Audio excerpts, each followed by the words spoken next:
পবিত্র ঈদ উল ফিতরের এই দিনে সমগ্র দেশের সকল মানুষের প্রতি ঈদের শুভেচ্ছা জানাচ্ছি। ঈদ মোবারক।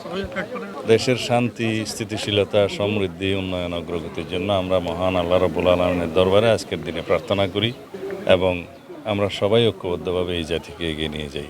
এটাই আমাদের আজকের দিনের আহ্বান। আপনি সম্প্রতি দেশের বাইরে গিয়েছেন, ওখানে রোহিঙ্গা ইস্যু নিয়ে আপনারা আলোচনা করেন। ওইটা সেই ইস্যু ছিল না, দেশের বাইরে ইস্যু ছিল যে এটা বৈশ্বিক ফ্রড সামিট, মানে আন্তর্জাতিক এটা প্রতারণা, ডিজিটাল প্রতারণা এবং এটাকে স্ক্যাম বলে এটা ভয়াবহ আকার ধারণ করেছে পৃথিবীব্যাপী। সেটার একটা বিশ্ব সম্মেলন হয়েছিল গ্লোবাল সামিট বলে, গ্লোবাল সামিট অন ফ্রড। এটা জাতিসংঘের তত্ত্বাবধানে হয়েছিল। তা আমি আমার দেশকে প্রতিনিধিত্ব করতে গিয়েছিলাম।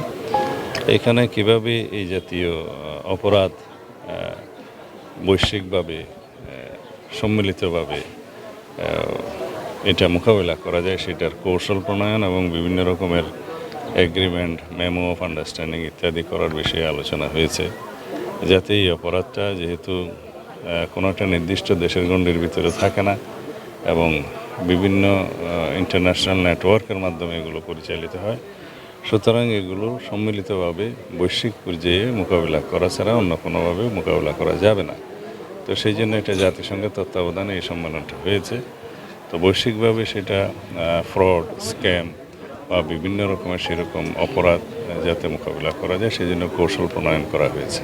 রোহিঙ্গা প্রত্যাবাসন না আসলে আপনার কোনো সেটা ডিফারেন্ট ইস্যু, সেটা তো আমাদের আছেই।